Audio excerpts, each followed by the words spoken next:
So Taylor Decker did the shakedown on the Lions from Detroit, said I wasn't going to retire.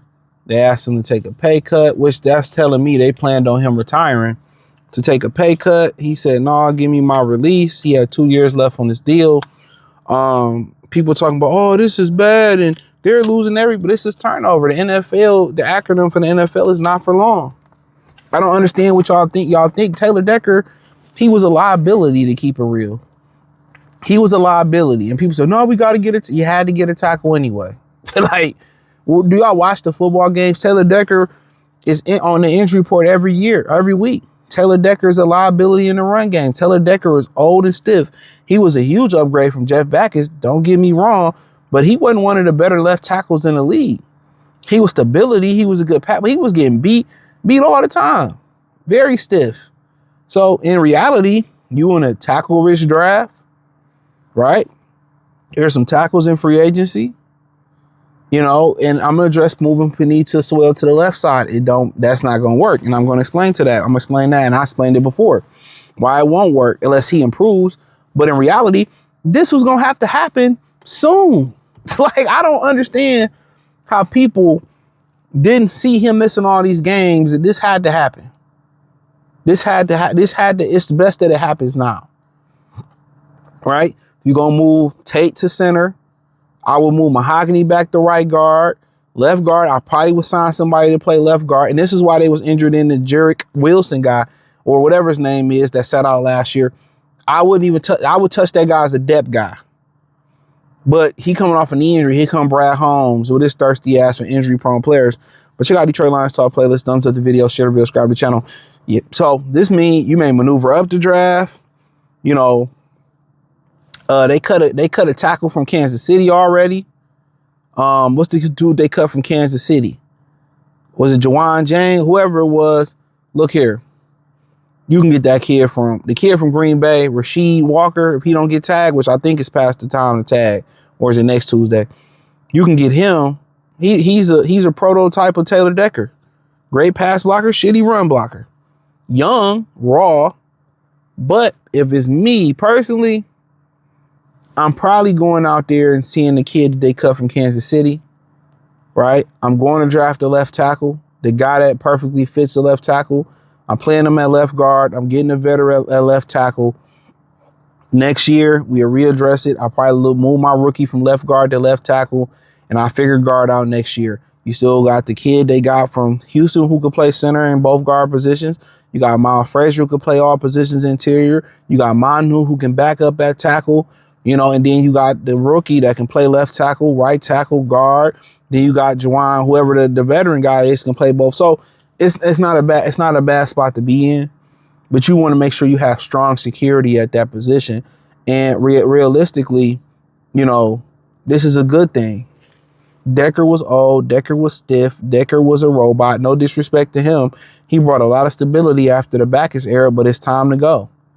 You need to get younger. You need to get more athletic. And if you can, on that left side, get a really good pass blocker. And that's the thing. You got to get a really good pass blocker at that left side. But if you can get somebody that's an above or good to great run blocker, that's just going to make Jahmyr Gibbs that much better. So realistically, they could look at the trade market. Realistically, you got Cam Robinson, the kid from Cleveland. That's the left tackle, the older guy, Rasheed Walker. But the thing about Rasheed Walker is this, to keep it real with you. When you that good of a pass blocker that he is, he ain't shit as a run blocker. So you don't get the versatility to put him at guard. So that's the problem with that. So let's say the rookie beat him out at left tackle. He ain't shit at guard. You know what I'm saying? So that's kind of where you hesitate right there. But if you get Rasheed Walker, you feel like you can coach him up, you ain't gonna have to draft a tackle. He's young enough. He's your guy. So, he's your guy at left tackle. So if that's what you choose to go with, I'm not mad at it. That's the group. That's the move. Then that saves you a draft pick. That saves you a draft pick. But if you ask him what I would do, if I can't go out there and trade for a great tackle, or if one doesn't come available, I'm probably most likely, whatever the tackle Kansas City cut, that's probably who I'm going for, and I'm drafting the left tackle. That's priority. Now I hear people talk about, what's Will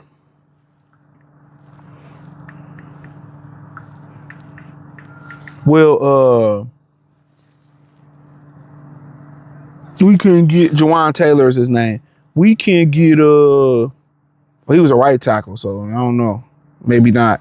He was a right tackle, so scratch that. I don't know if he could play left tackle. But he only 28 years old. But you know, we can't get Max Crosby. You had too many needs to get Max Crosby.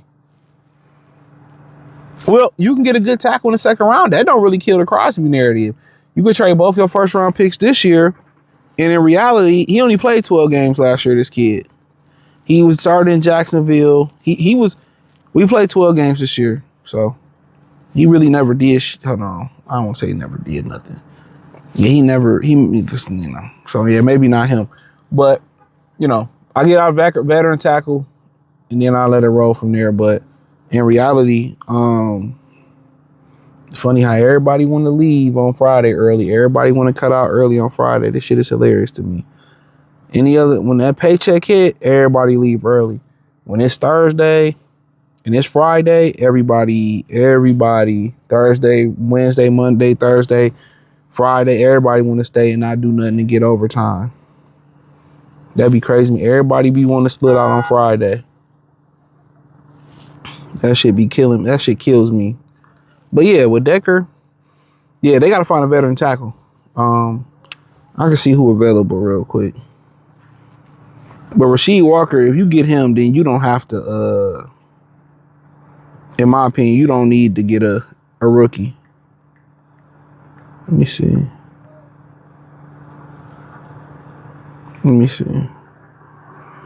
So give me a minute. Let's see. So Decker is available now. Cam Robinson, Kelvin Beachum. Ain't too much out here, to be honest with you. So probably best bet, draft that left tackle. Either Rasheed Walker trade for one or draft that left tackle. So it's going to be interesting. But the reason Panisa Will don't work at left tackle is because he ain't that good of a pass blocker. Arms ain't long enough. He not that good of a pass blocker. He got to improve as a pass blocker. He's perfect at the right side. You keep him at the right side. You don't want to fluctuate the line. I would say keep him at the right side. Kick Mahogany. We have more success at the right guard position.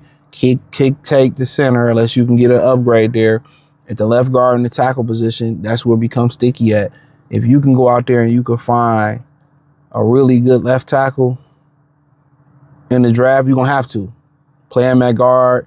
You can find a veteran. You can play a left tackle. That's ideal. That's ideal situation. But if you can't find a really good left tackle, a veteran tackle, and you got to play the rookie at left tackle, then what you going to do at guard? You know what I'm saying? I know we got Frazier, we got, you know, I mean, I think you would have to go out there and find a guard. A really good left guard. You know, I would want Frazier, the kid from Houston, and Manu Giovanni being my depth guy. So that's my thing about it. Appreciate y'all. Check out Detroit Lions Talk playlist. Hit the link tree in the description. Say find me everywhere. Peace.